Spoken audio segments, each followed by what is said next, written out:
Hello, hello, hello, friends. How are you? I hope that you are all well and happy Monday to you. Thank you so much for joining me today. For those of you who are tuning in for the first time, I'm Karissa Spann, the landlord and tenant coach. I conduct these lives on Facebook and YouTube each and every Monday at 7:30 p.m.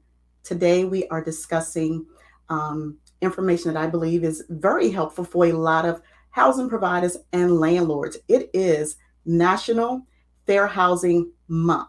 All right, so before we get into the topic or the discussion on today, if this is your first time tuning in, if you're watching from YouTube or if you're watching from Facebook, please let me know where you're tuned in from. If you have any comments or questions, go ahead and drop it in the comment section. All right. Tell someone that you know who is either a landlord, a housing provider, or a tenant to tune in right now. I promise I will not hold you long, but I'll hold you long enough to give you the information that is going to help so many of you who are watching today. I know that a lot of my students are watching. I have colleagues and clients who are watching. So I just want to say thank you so much for being here with me today. You could be doing anything other than tuning in, but the fact that you're here today, I want to just acknowledge you and say thank you, thank you so much. And if anything that I share today is helpful or you feel that it's of value and that someone else can benefit from it, go ahead and share it. Hit that like button, give me some hearts if you appreciate it. If you don't, I'm okay with, agreeing to disagree. But basically, the entire month of April is National Fair Housing Month.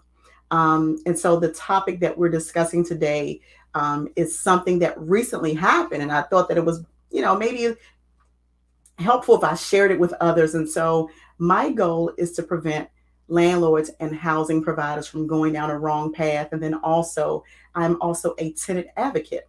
So I share information that's helpful for tenants. So again, I do want this to be interactive. So your comments, your questions, I welcome them. Feel free to inbox me if you will, if I'm not doing a live, and if you have questions pertaining to information that I'm sharing, please feel free to inbox me. So let me just acknowledge some people who are here today.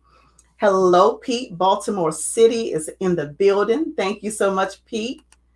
Hello, Kimberly Parker. Thank you for tuning in from Charleston, South Carolina. Listen, Kim and Pete, I don't know if you had an opportunity to check out the description for today, but last week we kicked off the conversation about fair housing. We talked about the 7 protected classes, right? And I just want to see who was paying attention last week, Pete or Kim. Do you recall the 7 protected classes that I shared last week as it pertains to fair housing laws? I'm talking about federal protected classes. Does anybody give me 1, 2, or 3? Give me 3. If you tuned in last week, or if you know if you know the 7, give me at least 3 of the fair housing laws, because we're going to discuss that on today. All right. And so I do want to share this information to make sure that people are understanding that laws are in place to protect tenants. Okay. And if you are a housing provider, if you are a landlord, sometimes bad things happen to good people. The laws are not put in place to protect good people. Laws are put in place to make sure that there are no violations. All right. So, Desta, thank you so much for tuning in. Absolutely. This is my pleasure. Hello, Tabitha. Thank you so much, beautiful. Happy Monday. So, Kim, I want you to give me the 7 protected classes. So we discussed it last week. What are the 7 protected classes as we're talking about fair housing laws? So this means that this is an area, this is a blanket protection that prevents landlords from discriminating. All right. And I'm going to get into the subject today, and it is a true story that happened, right? All right. So, Kim, I see your comment. You said race, familiar status. Give me some more. What else? What are some other protected classes? So Kim said race, we have familiar status. Give me some more. There are 7 protected classes. What are the other protected classes, Pete? So I'll wait a few minutes because I know that these are my regulars who tune in each and every week. They are also housing providers. They're in the industry as well. All right, so I'm going to share this information, and I hope that you're taking notes on today. All right, so the Fair Housing Act came about in 1968. All right, and it came about to prevent housing discrimination. So it's not limited to just rental property, but it's also for the sale or purchase of property. Hello, Kalima. Thank you so much. Pete, your comment says a landlord may not refuse to rent because of race, color, religion, sex, or national origin. That's it. So you have race, you have color, you have religion, you have sex, you have national origin, familial status, and there's one more. All right, Kalima, you said religion, national origin. Not quite age, Kim. Pete, we're missing one more. All right. And so in 1968, Fair Housing Act came about to prevent discrimination. Now, although there are 7 protected classes, disability, that's the 7th one. Thank you so much. So you have race, color, religion, sex, national origin, familial status, and disability. So, landlords, I want you to hear me well. Thank you so much, Red Carpet. Thank you so much for tuning in, beautiful. That means landlords cannot discriminate. Now, let me just pause before I get into it, because discrimination is not something that is always done intentionally, okay? And I know some people don't really understand that. I shared last week that sometimes a landlord can accidentally, it's just an accident, not intentional, not on purpose, do something which violates fair housing laws. All right. So today I'm going to get into the topic, but I want people to understand that tenants have rights. And even if a landlord is not intentionally discriminating, it does not mean that tenants don't have a right to file a complaint or to file a suit against his landlord. So I just want landlords to definitely hear what I'm saying today. Whatever your takeaway is, I hope that something is of value today. So today I'm sharing a true story. All right. So I'm going to give you 3 tips today. All right. They're going to be 3 takeaways, 3 ways to avoid being sued if you are a landlord. All right. So the subject on today, I'm sharing a story where a landlord, that Army veteran, he purchased a home, him and his wife. And, basically they wanted to pursue the American dream, which was home ownership. So at some point, they decided that they wanted to purchase additional rental property and begin to increase their portfolio, right? So they wanted to provide housing for people who needed housing. All right. And so in this situation, somewhere down the line, something happened. I don't know all the particulars, but something happened. They received notification that a complaint was filed against them for discrimination. And so this Army vet, he looked at his wife, he said, I just wanted quality tenants. And so he knew that something he did violated, that he was in violation, that it was something that he was prohibited from doing. All right. And so what I want to do today is just share basically 3 tips. I don't have a lot of time to get into it, but I just want to spend just a couple of minutes just sharing this information. So the one thing that I want you all to know and understand is this. Although we have discussed and we've shared the 7 protected classes, and if you didn't see if you didn't catch my live or the replay from last week, please go back and watch that. It was definitely helpful, and that was the foundation. That was the kickoff for the remainder of this month. And for the entire month of April, I will be sharing a couple of more Mondays we have left. But every Monday at 7:30, I'm sharing information as it pertains to fair housing laws. So today we talked about the 7 protected classes. Now, here's the thing. Those are federal protected classes. Now, in certain areas, cities and jurisdictions of the states, they may have additional classes that are protected. So today we're talking about income. Income is also a protected class as it pertains to fair housing law, meaning that landlords cannot discriminate because of income. All right. So, the story that I'm sharing today, it's surrounding the subject of income in this particular jurisdiction. This landlord violated the law because an applicant contacted him.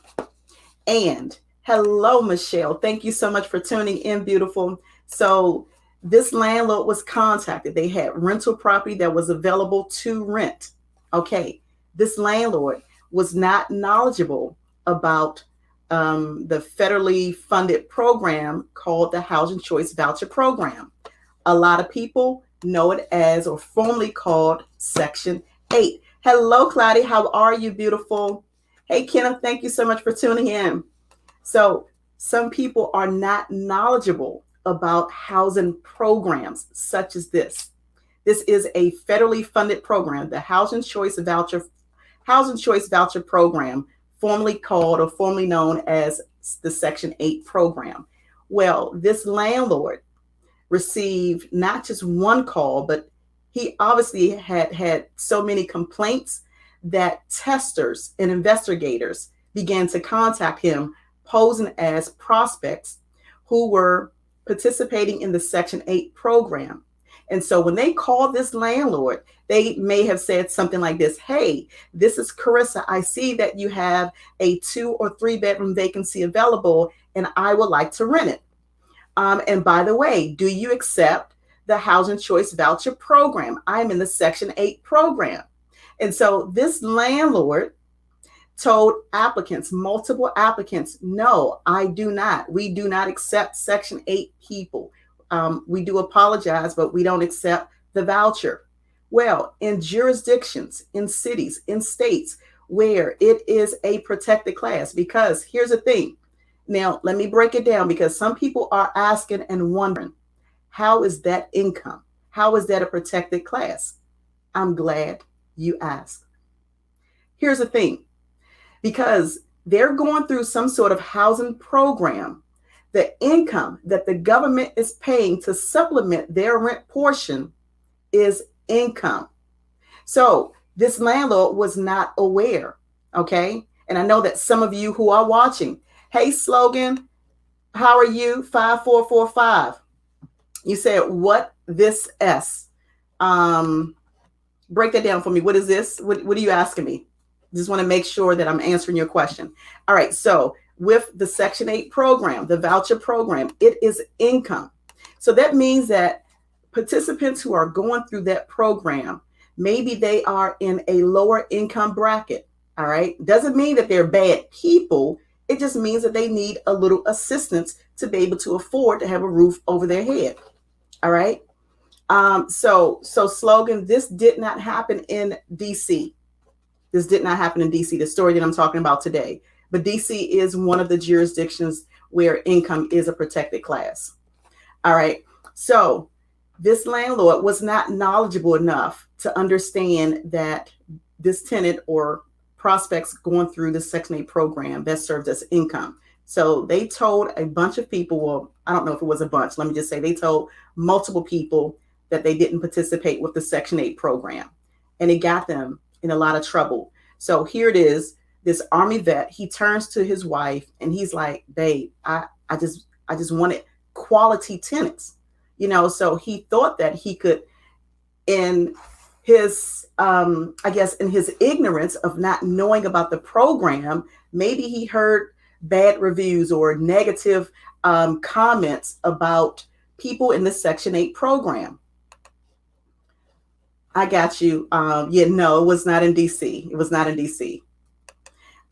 So, and sometimes it happens. Sometimes you hear so much negativity about people in housing programs. Now, granted, there are some bad seeds. There are some bad apples in the bunch. Okay.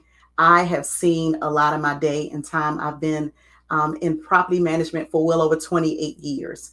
All right. So there's not too much I have not seen in the industry, but I will say this, that every participant in the housing program is not a bad person. They're not the people that you hear about, although they could be. Because now check this. I'm a housing provider. I'm also, in the industry. I manage property.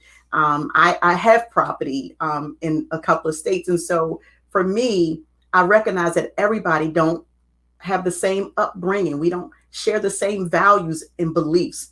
And so, things just may happen that I don't agree with, but it's still not my place to say that, oh, they're bad people. However, I do have a few tenants from hell. I know a lot of you who are housing providers, your landlords, you can relate to what I'm saying. All right. Sometimes we come across people who wake up on the wrong side of the bed intentionally every day. I promise you it happens. As a matter of fact, I had one day I had to deal with, but that's another story. So anyway, so this couple, elderly couple, veteran, Army vet, he gets this notification that they're being sued because he was not knowledgeable enough about the voucher program. So if you get a prospect, if you're a housing provider, if you're a landlord, you have a vacancy, you have rental property available, the first thing is this: you must know what the law says that you can and cannot do. So please do your research, know and understand, know how to govern and operate your rental property business. Even if someone is managing the property for you, you still should and must know the law, because everybody is not knowledgeable. Listen, I teach property management for one of the local universities here in my area. And there are a lot of people who don't have education in property management. Maybe they just got the job and don't really know the law. So even if you have a property manager, all property managers are not created equally. I promise you, they are not. So here's the thing.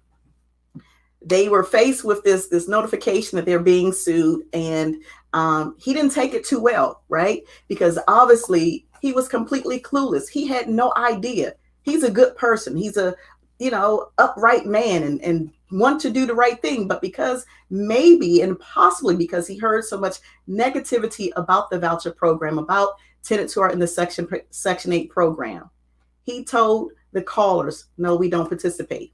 And maybe he said it because he just doesn't know enough about the program. And so if you are a housing provider and if you have rental property available, like I said, you definitely want to know the law. But if you get a prospect, if someone calls you and asks if you accept Section 8 tenants, please never say you don't accept Section 8 tenants. Here's why you don't want to do that. Because there are testers, okay? Testers, that's someone, and that is their job. They will call landlords and housing providers, especially those who have been reported for saying that they don't accept the program participants. So you could possibly get a tester who is calling to see how you are going to respond. If you get someone who calls and say they are participating in any type of housing program, the first thing I would strongly recommend that you do is to ask questions about that program, just to get an understanding. And even if you don't accept them, even if they don't meet your qualifications, even if they decide to rent somewhere else, still ask questions so that you will understand and get that information about the program. There are more and more programs popping up. There are programs that I'm not aware of, right? And I've been doing this for well over 28 years. I've worked in public housing. I worked in the market sector. I've worked in low income housing. I worked in tax credit properties. I worked as a certified occupancy specialist with HUD properties. So there is a lot of programs and there's a lot of money available for these programs. But in all that I've done, there's still a lot that are coming up on the scene. All right, so let me go to a couple of comments and then I'm going to get back into the remainder of the discussion for today. Lachelle, if you don't take them, can you tell them you will review their application, reply, and base a denial on credit or background check? That is a great question. That's a great question. And that's leading to one of my 3 points. And so the first is this: you want to make sure that you have a standard criteria. All right. So if you get someone who calls, they're in the program. Again, you don't want to just flat out say, no, I don't accept people in the voucher program, or no, I don't accept Section 8 tenants. You want to make sure that you tell them what your criteria is. So if you have an income criteria, or if you do a background check and you're looking for a certain credit score, have that information readily available. If you have it in writing, that would be good.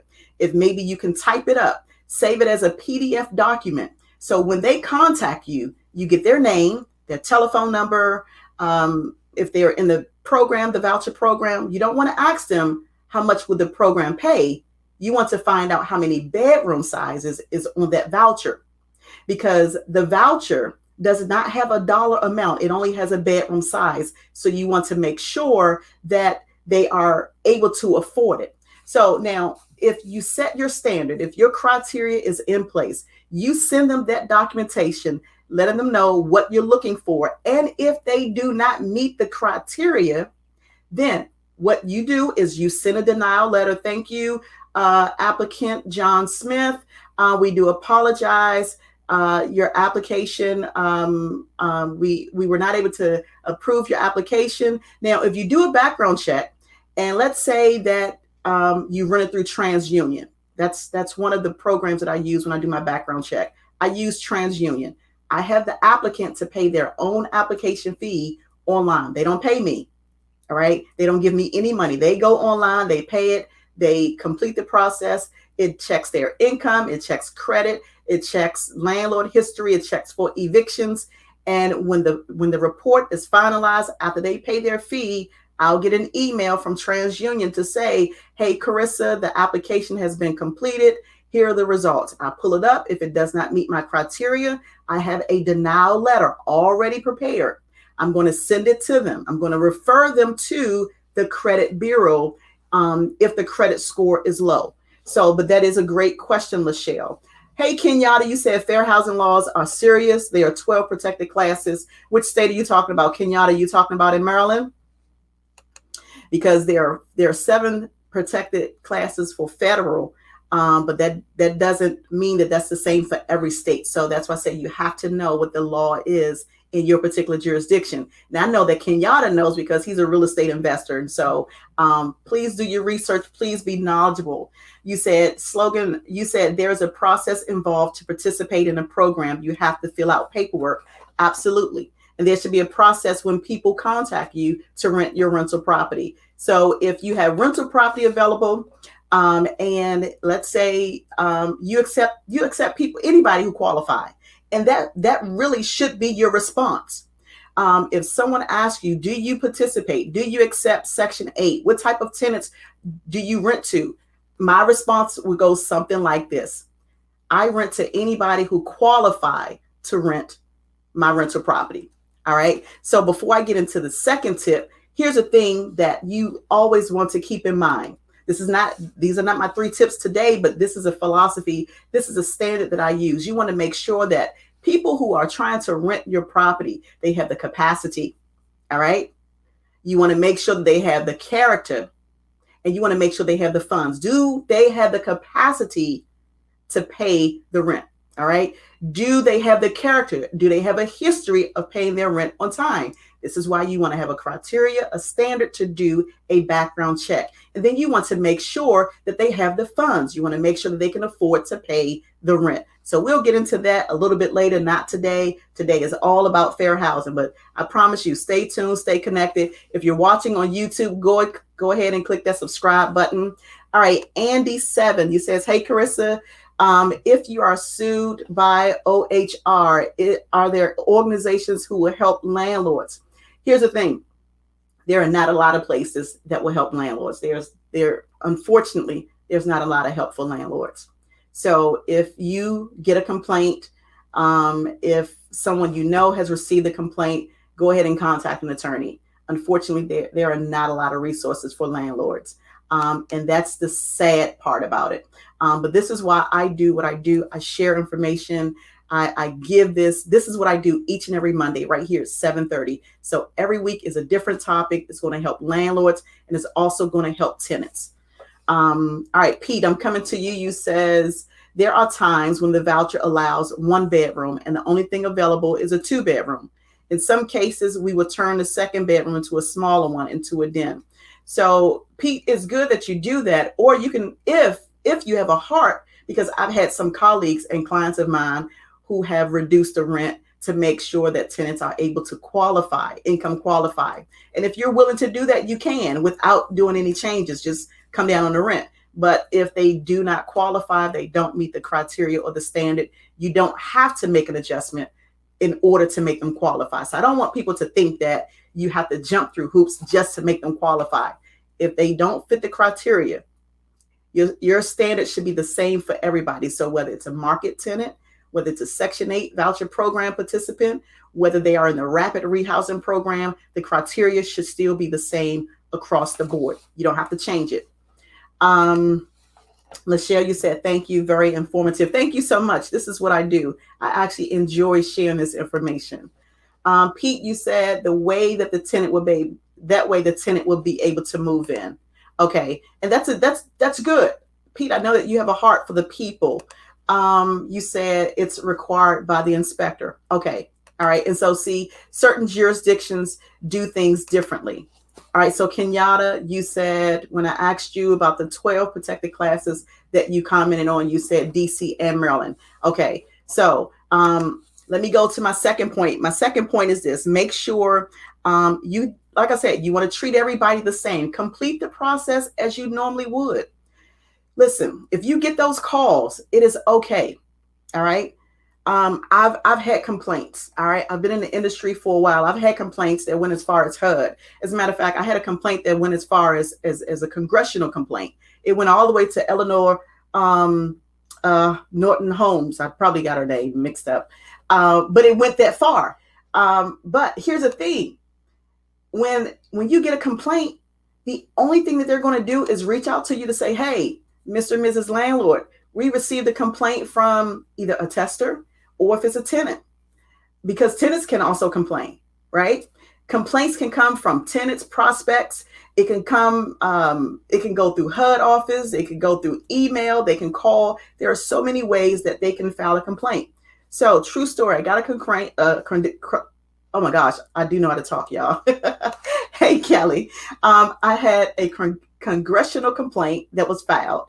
All right. And so they contacted my office and they said, Karissa, we received the complaint and they're going to tell you what the complaint is. Sometimes they will tell you, unless it is an anonymous complaint, they'll tell you who the complaint came from. So if it's coming from one of your tenants, they're going to say, okay, well, Karissa, your tenant, Joe Schmo contacted us because of blah, blah, blah, blah, blah, blah. They will give you a chance to respond. So don't be afraid. If you get the complaints, if you get the paperwork saying that a suit is filed, it is not a problem for them to file a suit. The problem is what happens when you get the notification. What do you do? So if there are repairs that are needed, if your conduct is off, they can complain. So you just want to respond to the complaint. So you want to make sure that you are documenting everything. All right, Kelly, you said, thanks for sharing about DC rapid rehousing vouchers. Absolutely. And Kelly, next month, I'm going to touch on rapid rehousing a little more. For those of you who don't know what rapid rehousing is, it is a short-term housing subsidy program. It doesn't last as long as the voucher program. The voucher program is federally funded. There is no set amount of time that tenants can participate in the program. So that means that tenants can get a voucher today and be in the program for 50, 60, 70, 80, 100 years. And if they have dependents who are of age, then if something happens to the head of household, then the children will get the voucher possibly in their name. And it just goes on and on and on. But with rapid rehousing, that is short-term subsidy, and those are typically local dollars. So I'll definitely touch on that a lot more next month. But thank you for that, Kelly. Michelle, you said, can a landlord deny the rent from the renter and then take them to court for failure to pay the rent? That's a great question, Michelle. Sometimes I see landlords, they will deny, they will not accept payment from the tenant. And usually when that happens, that's because landlords or housing providers really want that tenant to leave. So if that's happened to you or someone that you know, make sure that the money is still available. So don't spend it. If the landlord, if the housing provider isn't accepting the payment, go ahead and still make sure that it's available. So put it in escrow, put it in a bank account. In the event, the likelihood that it goes to court, you want to be able to show the judge that you have the money available and explain that the landlord refused to accept it.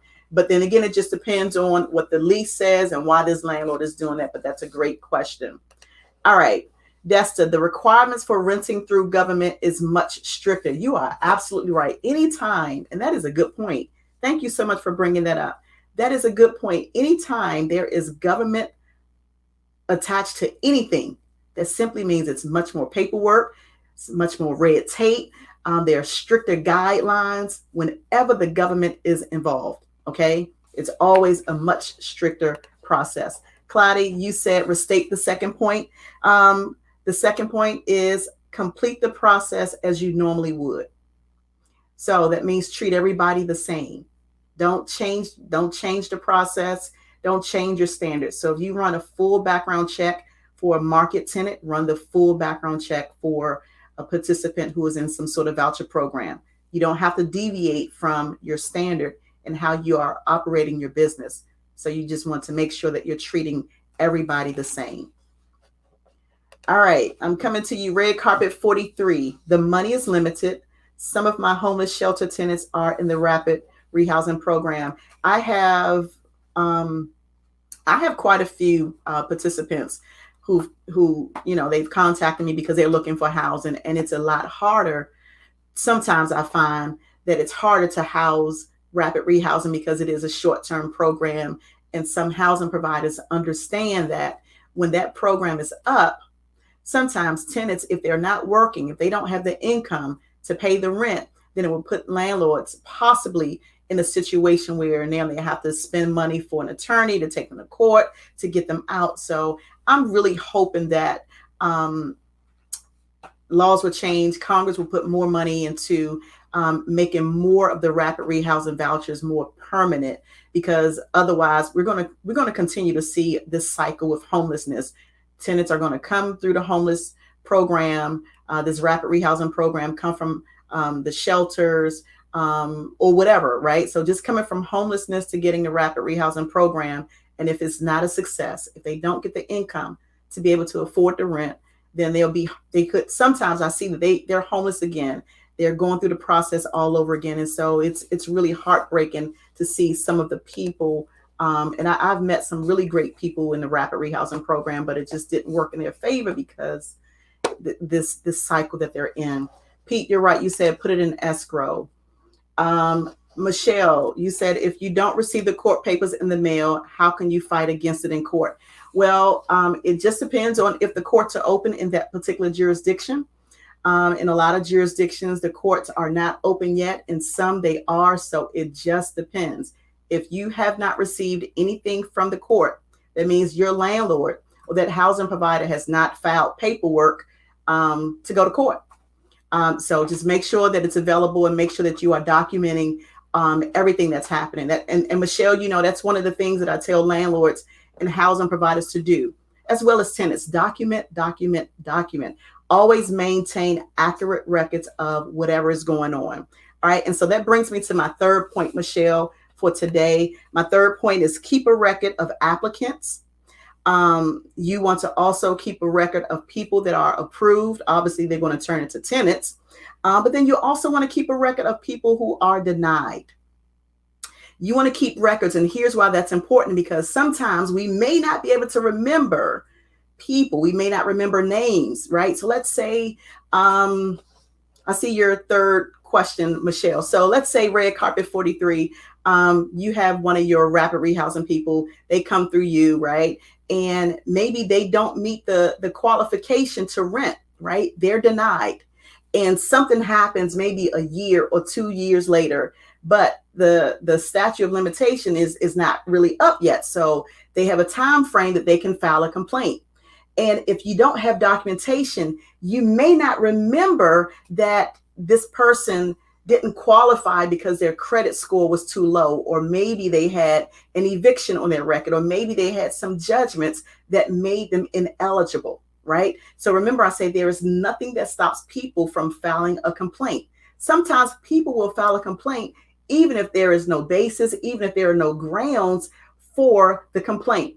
They still have a right to file it. It's just that when that authority contacts you, they want to know what happened, explain the particulars. And so if you have your documentation, You can always go back to your records. I usually keep records for up to 5 years. Now, it just depends on your jurisdiction, what the law says that you should do. All right. So I can't speak for all jurisdictions, but that's just a rule of thumb for me. I keep records for 5 years. Now, I don't have to have a paper record, but if you have an electronic process and you scan those documents in, just make sure that you have them in a location where you can put your fingers on it if something comes up. Because if you're anything like me, like Pete said, I wear so many hats, right?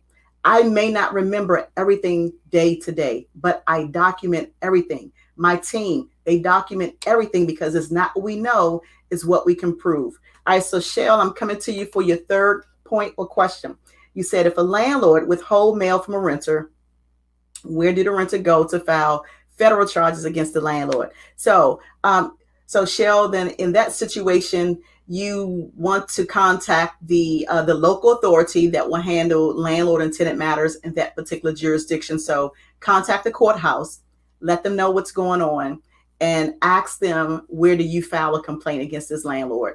Because I can't direct you. I don't know that particular jurisdiction, and we can talk offline, Shell. I don't want to get into specifics. Since I am on live, we can chat offline. But best case scenario or worst case scenario, you can always contact the courthouse and see what their suggestion is. All right, red carpet. You said you keep them for 10 years. You had a nurse who was addicted to pills. They sued you 6 years after you evicted her. Listen, I promise you, we can't make this stuff up, guys. Stuff legit happens. I had an applicant who came to me and she was on some sort of medication. And from one day to the next, I didn't know who this person was. She was nice one day. The next day, she was cussing me out and saying all types of things about me, right? And I'm like, okay. So even like with my staff, she was the same way with my staff. Now, certain things my staff handles, some things I just don't do. And so it had gotten to a point where my staff did not want to deal with this person. Now, she's an applicant, right? So my staff, they say, Karissa, there's no way, none of us, we are not dealing with her. So I said, okay, well, let me contact her. Let me reach out to her. So I contacted her. I was like, hey, happy Monday. This is Karissa. I'm going to assist you in the application process. Explained everything from A to Z. I was nice. I was sweet. I laid it on with lots of honey and sugar. And so the first day she was nice. The next day she was like, oh, y'all done stole my son's identity. And I'm like, what? Sometimes stuff happens. And so later she moved on. She got another place and she contacted us again to say that we stole her stuff. The lady never even moved into our place. We didn't even get beyond the application phase, right? And she's like, I'm going to contact the news media and I'm reporting you to the mayor. And we're like, okay, that's fine. So I had to just let my team know this is why it's important to document. Keep your records because, again, it's not what you know, is what you can prove. All right, you said, Desta, the water bill is a problem. Can you say anything how it complicates the tenant and landlord in DC?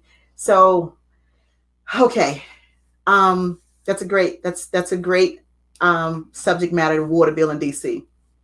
Any jurisdiction, really, but when you have tenants who are paying the water bill, all right, this is totally off topic. It's not fair housing, but if you have a comment, if you have a question, this is what I'm here for. So if you have a tenant who is not paying the water bill, especially during the pandemic, there are resources available to assist your tenant with paying the water bill. But one of the things that I always do, and Desta, I don't know if you do this, but always get a copy of that water bill. So a bill should be mailed to you and the bill should be mailed to the property where that tenant is responsible for receiving mail, paying the water bill, and making sure that it's paid on time. Because what happens is when tenants don't pay the water bill, the water authority could and will, and sometimes in many cases they do, place a lien on the house. Doesn't go against the tenant, it goes against the landlord. I know it's a pain in the butt. I know it's a nightmare. I've been dealing with this and frustrated for years. Desta, true story. I have a tenant. She is a true tenant from hell. And I don't get all excited about that, but she is a true tenant from hell. This lady wakes up on the wrong side of the bed every day to push people's buttons. So she will not pay the water bill. She will let the water get turned off. Water authority came out, okay? Turn the water off, Desta. The tenant turned the water back on, okay? The water company, they're not going to cite the tenant. They're going to cite the landlord. So we're like, listen, the water is off. Why is the bill coming? Why are we responsible for the tenant turn the water back on? And so this is a fight that we are in. I am in the DC metropolitan area. I'm on a couple of boards. I'm on a couple of housing boards. And so this is one of the things that we are petitioning for. We're petitioning DC City Council to get with the water authority to say, hey, listen, this is not fair. It's not right for landlords to suffer when tenants intentionally don't pay the bills. All right. Now, but here's the thing. Desta, if the tenant is not paying the water bill, unfortunately, the courts are not open in DC. But if that is a violation of the lease, as soon as the courts are open, as soon as you can file suits and cases in court, rather, for lease violations, non-payment of rent or whatever, take that tenant to court. So every month that water bill comes in, Desta, the water bill is not paid. I want you to make a copy of the bill and you type up a letter to your tenant, attach the bill to it. Now, I know that they already have the bill because the bill goes to the house, but this is how you want to document your files, Desta. All right. Send the tenant a letter, letting them know, tenant A, make sure you date it, their name, the address is on it, and let them know you received the water bill in accordance to or in the terms of the rental lease agreement. They're responsible for paying the water bill. As of today, the bill is X amount of dollars. Or if the water is turned off, you want to state that in the letter. You want to send that to the tenant. Okay, you can mail it, but I would strongly recommend that you do certified mail. That way, you know when it's received by the tenant. Because remember, I said it's not what we know, it's what we can prove, right? So you send that letter with a copy of the water bill to the tenant. You're going to keep a copy for your file records so that whenever you can go to court, you can have your documents to say, Your Honor, I've sent my tenant a letter on this date, on that date, on this date, on that date. And so you have all the evidence, you have all the proof in black and white, and that's what you want to hold on to. All right. So that's a great point. All right, Bob, happy Monday. Thank you for tuning in. You said, can you provide any update on DC's eviction moratorium? Can landlords evict non-paying tenants now? As of right now, thanks, Bob. As of right now, DC eviction moratorium has been extended to to May 20th. However, the CDC eviction moratorium has been extended to June 30th. And so that means that we still can't do anything until June 30th. The numbers, from what I've been hearing on the news, the numbers for COVID-19 have begun to increase again. So it is a strong possibility, Bob, that it's going to be extended again. Now, in DC, we have I've petitioned with Samoa Small Multi-Family Owners Association. I sit on that board with Dean Hunter. Great guy. If you don't know anything about Samoa, y'all look him up. Go online if you're in the DC area. We serve DC and we also serve Maryland. So we're fighting for landlords in DC. We're fighting for landlords in Maryland. So, but Bob, we have petitioned DC City Council to allow landlords to file cases especially in cases of emergency, when there are severe lease violations. So right now, we don't have a definite date, but we feel strongly that it is going to happen soon, that we can file cases for lease violations. Now, for non-payment of rent, we cannot file. So if you have tenants who are delinquent on their rent, they have not paid rent, Bob, there are still resources available in DC. So please refer your tenants to the ERAP program, Emergency Rental Assistance Program, ERAP. The ERAP program, it's available in pretty much most of the major cities. So if it's South Carolina, if it's North Carolina, if it's New York, DC, Jersey, there are ERAP programs available, and there is money available to assist tenants. And there are some places where landlords can apply directly for the money and get it. Now through ERAP, the tenant has to initiate it. But here's the thing. Woosah. Some tenants, because they know that we cannot take them to court, some tenants will not apply for money because they know whether they pay rent or not, we can't take them to court. So there is money available, okay? Send your tenant a letter. Find out the resources. Go online, check out Bob, check out DC government's website. I don't have the exact link. I didn't plan to discuss this. I would have posted a link in the description. But go to DC government website, do a search for ERAP rental assistance, all right? So send your tenant, if you have multiple tenants, send the tenants. What I do is I do newsletters for my tenants. In my newsletter, I'm sharing this information. Hey, during the month of April is Fair Housing Month. And by the way, if you're delinquent on your rent, contact the ERAP program, contact Salvation Army. Here's the number. Contact Housing Counseling Services. Here's the number. All right. So just flood them with the information. Maybe they got the newsletter. Maybe they got the information, but maybe they have so much in their mind that they didn't remember. I like to give them the benefit of the doubt. But then you have some that just won't do it. But that's where we are on the eviction moratorium. Thank you for that, Bob. Pete, you said, who wouldn't want to hear that on the other end of the phone? I promise you, it happens, Pete. All right, so let me go to Red Carpet 43. I'm coming to you. The voucher program changed the law in reference to how the water bill is handled. If the tenant doesn't pay the water bill, they will lose their voucher. Contact the specialist at Section 8. Now, that is true. And it's not that the law has changed. It's just that some jurisdictions are starting to enforce it a little more, but it has always been a violation of the family obligation. So the family obligation is a contract that the tenant has with the program in order to get the voucher and to stay in the voucher program. Now, many, many years ago, and in addition to a lot that I've done in the housing industry, I've actually worked at 3 local housing authorities for a run of maybe like 18 years. So I actually worked in a Section 8 office many, many years ago. I retired from that in 2006. So, but it's always been a violation of the program.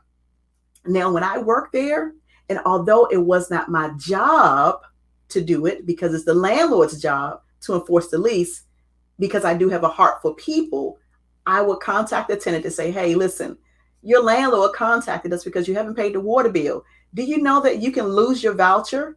Now, if you're a housing provider or a landlord, that's language that you can have with your tenant. Let them know that you are aware that if they're not paying their bills, that it could possibly put them in danger or jeopardy of them losing their voucher. All right. That's if they have a voucher. So, but if you have a market tenant that's not paying the water bill, then the only thing that you can do is take them to court. All right. Dr. Michael Green, shame on all of them. I know, right? Bob, I'm coming to you. Who do we contact at DC Housing Authority if a voucher tenant has not been paying rent during the pandemic? Listen, that's a complaint that I've gotten a lot, Bob, and I hope that you're going to join me on my DC Housing Providers Association call. I conduct those calls every 3rd Wednesday of the month. So just like you got the email to join me today, please make sure that you are on the call for April, because I'm going to have housing authority officials who will be on the line. All right. I have supervisors who will be there to answer questions. I've gone as far as Carolyn Punter, who is the she's the director of the voucher program. And then I also have a meeting coming up with Mr. Tyrone Garrett, who is the executive director of the agency. So, but Bob, you want to contact probably Janie Levy, or you could also contact Anissa Jones. So Bob, Anissa's email address is ajones@dchousing.org. ajones@dchousing.org. And Bob, if it will be helpful, when you send that email to Anissa, please CC me on that. Please include me on that email. That way I can kind of follow up with whatever is going on. All right, Valerie. Hello, beautiful. It's May 20th, still the deadline for now. May 20th is still the deadline for DC's eviction moratorium. But here's the thing, Val. So although DC has been extended to May 20th, the national eviction moratorium has been extended to June 30th. So when DC eviction moratorium is up, they'll just run into June 30th when everybody is up. So that's how that works. Kelly, what if you have a tenant who has mental health issues and has dangerous behavior? How can I evict during the pandemic? Can the program move the tenant to another location under emergency circumstances? So Kelly, if this is a tenant who is in the voucher program, unfortunately, the voucher program does not have wraparound services to include mental health. Now, if they're coming through maybe like the Department of Behavioral Health program, that's something different because they have a case manager that is a little more attentive to their needs. But I promise you that if it's a voucher participant, staff is not trained. They're not case managers on that level to assist you with that tenant. Now, unfortunately, because the courts are not open in DC. So if you're talking about DC, Kelly, then right now the courts are still not opening just yet, but we are hoping that change will come. I'm hoping to see some sort of resolution and change within the next 30 days because Anita Bonds, council member Anita Bonds, she made a promise that she would present it so that they could take a look at the bill to see what could be done. So we are feeling positive because there's been a lot in the news with things happening on the property. True story in the news a couple of weeks ago, there was a landlord who was beat up, and these guys, they just kept beating the landlord up, and it finally got the attention of the Post. Washington Post did it. I think Fox News did a segment on it, and so it's gotten the attention of City Council now. And it's unfortunate that it takes something really bad like that to happen because DC is a stricter jurisdiction. There are other jurisdictions that would allow people and landlords to file cases, but DC is a beast in and of itself. So, but if you have to transfer them, then what I would suggest, Kelly, is to contact the specialist. If you're not getting a response from the specialist, go ahead and contact. If it's the DC Housing Authority, go ahead and contact Janie Levy or Anissa Jones. Let them know that you would like to assist your tenant with getting an emergency updated voucher so that they can move. So here's the thing, landlords, housing providers, we cannot initiate that. So I have tenants that I want to move. I have tenants who need to move. But if the tenants are not sending those emails to initiate that, then unfortunately nothing can be done. So hopefully that helps. If you need more information, Kelly, let's chat offline. All right, so I have a few more questions. Okay, Val, you said I answered your question. Here's the number for the ERAP program. That's right. That number, thank you, Red Carpet, 202-667-7006. That is to Housing Counseling Services. Thank you for that, Red Carpet. That number is to Housing Counseling Services. I give that number out all the time. That's how I knew what it was for. So if you are a landlord, if you are a tenant in the DC area and you are in need of rental assistance, please contact the ERAP program, 202-667-7006. That's the Housing Counseling Services. They are located on, I believe that's 17th Street up in Northwest in the Columbia Heights area. Give them a call, schedule the appointment. And in many cases, you can go online to do everything now. You don't even have to go into the office as a tenant. Hey, Wanda, thank you so much for tuning in. You said DC just announced new funds available for 12 months back payment and even up to 3 months future payments. That's good. I saw that. So yeah, they are extending it. So that means there is a lot more money in place. So that's good news, Wanda. But here's the thing, because like I just said, some tenants will get the money. Some tenants won't get the money. And I know I have colleagues watching. I have landlords watching now. They have tenants who will not apply for this money. So we're hoping that they're going to bring back the program. Okay, so there was a program last year in DC, and it ended in December where landlords could apply for the money, right? And some landlords applied for the money, and the government, DC government, gave landlords the money directly. And in other jurisdictions, landlords can apply for the money and the government will give it straight to the landlord.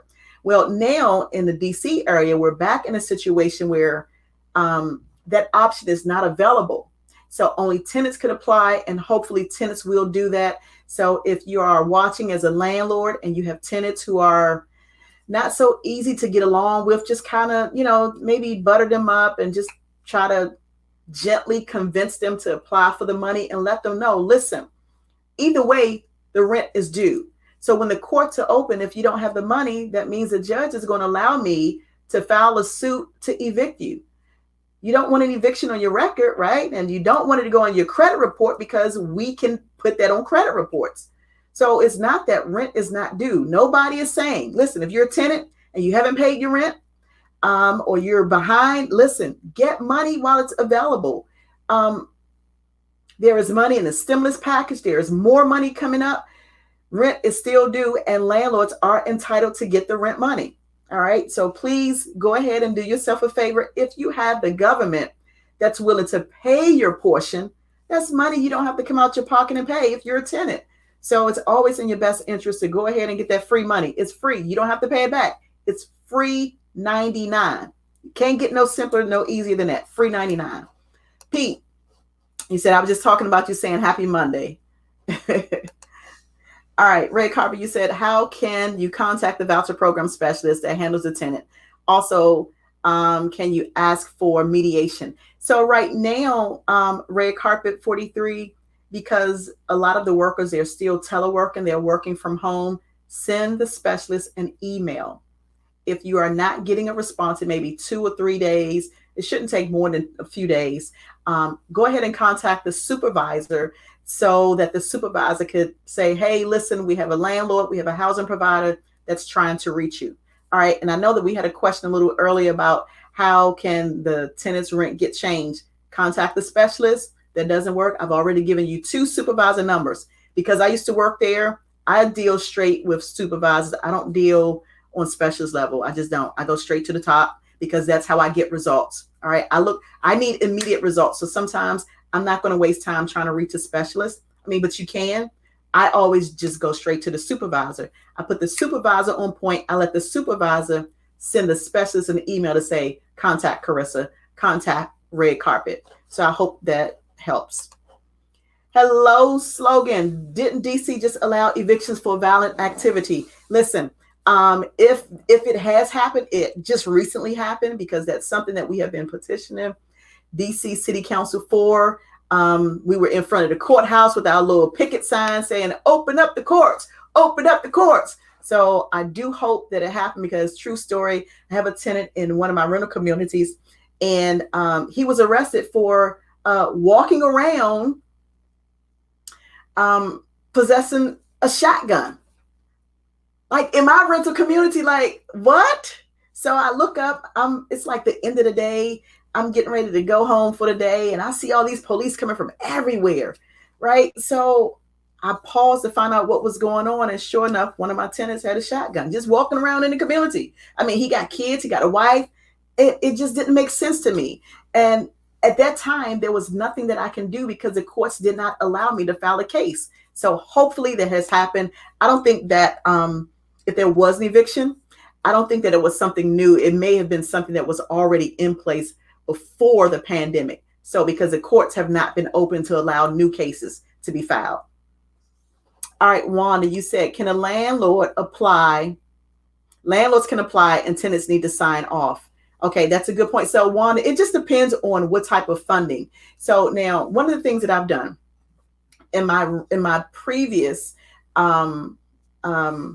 lives, I've shared how I would go online to apply for tenants. I do a phone-a-thon. So every month, the second Wednesday of every month, I do a phone-a-thon. So tenants who have not paid rent, I'm contacting all of them. I spend a day. I don't do nothing but call these tenants. Hey, tenant A. Hey, tenant B. Hey, tenant C, EFG, XYZ. We haven't received your payment this month. You owe X amount of dollars. By the way, are you available to apply for renter's assistance? Or would you give me your consent to apply online for you? Did you know that there is money available and you might not have to pay rent?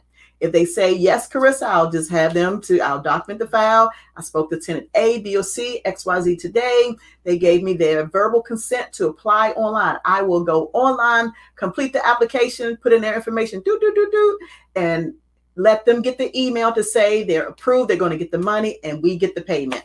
Bada bing, bada bang, bada boom. I promise you that when we do it together, it always works better. So, yep, that's it. So red carpet. Oh, you said that was for Bob. All right. So guys, my time is up and I thank you for yours. I usually go about 30 minutes, but obviously today was information that you all felt was helpful. Thank you for all your comments and your questions. So my 3 tips today was to have a standard criteria. All right. So that you don't end up in a situation like this landlord who had a lawsuit filed against them. You want to make sure that you're completing the process as normal. You want to treat everybody the same. Third and finally, you want to make sure that you are keeping good records. Okay. So make sure that you're keeping records of all your applicants. You are documenting what's happening, whether it's an applicant or whether it is a tenant. Please make sure that you are keeping a record of everything that takes place. So if you have maintenance repairs that are taking place, if you have people that are applying to rent to you, make sure that you are documenting everything, because sometimes information will slip away, right? It would be a sad day. You need the information and you haven't documented it. All right. So this is what I do each and every Monday right here at 7:30. I'm on Facebook. I'm on YouTube. I hope that this was helpful. I hope that you found value. I hope that you liked it. And if you're watching on YouTube, I hope that you subscribe to my YouTube channel. Hey, Pearline, thank you so much for tuning in from Atlanta, beautiful. Guys, and just stay connected with me. Like I said, the entire month of April is National Fair Housing Month. So next month, I'm going to talk about another subject matter. So if you tune in next month, I'm going to have an attorney that's going to be joining me, and we're going to talk about pets and service animals and emotional support animals. And what does that mean? Because some landlords don't understand that if it's a service animal, if it's an emotional support type of companion animal, that you have to accept it. It's not considered a pet. And if that's the case, you can't charge a pet fee. You can't charge a pet deposit. And so all these things are so important. And I want to make sure that I'm getting this information to you so that you don't find yourself getting a lawsuit, because it's happening. I promise you, there are a lot of things that's been taking place since the pandemic. There are things that housing providers and landlords just don't know. But what we don't know can or will hurt us. And so this is why I share this information. I hope that you stay connected with me online. And again, I hope that you subscribe to my YouTube channel. And again, I just thank you all. So I hope that you'll tune in right here next Monday at 7:30 p.m. All right. Just want to make sure that I cover all the bases, that I've answered all the questions, because I don't want to leave anybody hanging. All right. All right. So I'm going to pull up the 7 protected classes for those of you who joined late. These are the 7 protected classes. All right. As pertains to fair housing law, because fair housing, the Fair Housing Act, it did come into effect 1968.